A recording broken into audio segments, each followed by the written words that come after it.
Né d'une famille animiste, converti au christianisme en 1956, le pasteur Ilboudou Joseph est allé à la retraite ce samedi 30 juillet 2022, après 50 ans de ministère pastoral.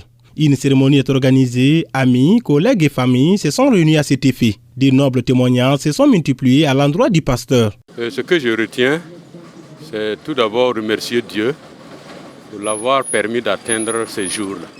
Parce que ce n'est pas facile. Quand je suis arrivé ici, il m'a raconté comment il est venu ici commencer son service. Et ça n'a pas été facile au début. Mais avec l'aide de Dieu, vraiment il a pu faire de grandes choses. Et nous en remercions Dieu pour ça. Et il mérite réellement cette retraite-là. Vraiment, nous sommes très ravis. On est né trouvé que vraiment il était déjà pasteur.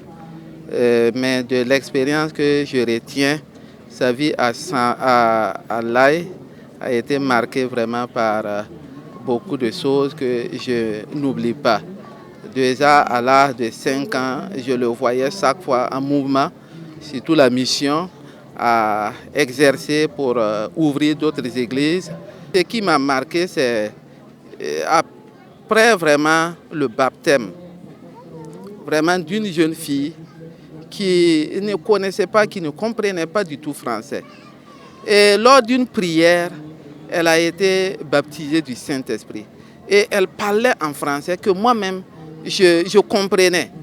Et à la sortie du culte, je me suis approché d'elle pour comprendre et puis m'exprimer avec elle en français. Elle m'a dit qu'elle ne comprend pas. Donc, j'ai dit non, pourtant à l'église, tu parlais bien le français. Et elle m'a dit que non, elle ne savait même pas de quelle langue elle parlait. Donc à partir de ce moment, j'ai décidé de chercher le baptême du Saint-Esprit. Parce que c'est quelque chose qui m'a marqué. Même témoignage pour ceux qui ont connu le pasteur pendant la jeunesse. Je connais le pasteur Ilboudou Joseph depuis 1968, quand je suis arrivé en 6e au collège protestant. C'était lui qui était le responsable des outils que nous utilisions à l'époque pour faire les travaux manuels au niveau du collège. Particulièrement, le pasteur Joseph est un ami et un collaborateur dans le ministère et nous connaissons depuis de longues dates et vraiment je bénis le Seigneur de l'avoir connu. Le pasteur Joseph est un serviteur de Dieu qui aime le Seigneur, qui est travailleur et qui a de bonnes relations. Et je pense que tous ceux qui ont côtoyé le pasteur Joseph ont trouvé en lui un collaborateur dans le ministère et dans le champ de Dieu. On peut retenir que vraiment il s'est beaucoup consacré. Déjà, vous voyez que dès que le pasteur Dupré lui a demandé d'aller à l'école biblique, sentant l'appel, il a obéi et puis il est parti. Et quand il est sorti aussi, il a fait plusieurs endroits. C'est la preuve qu'il était pleinement consacré, disponible, écoutant le Seigneur, allant là où il veut qu'il soit, à quelque moment que ce soit.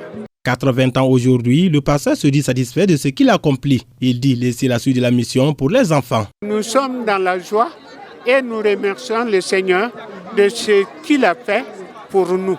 Pour moi, pour ma femme et moi et pour toute ma famille. Dieu nous a fait beaucoup du bien. Donc, nous le remercions beaucoup. On ne peut pas tout finir parce que à cause de la vieillesse, on ne peut pas finir. Il faut laisser le travail aussi pour les enfants, pour les petits-enfants. Ils vont continuer. Le pasteur Ilboudou Joseph, avec l'accompagnement de Dieu, a pu ouvrir l'église de Tia, de Barama, de Boulala, de Sondré, de Gantin et de Yaktenga.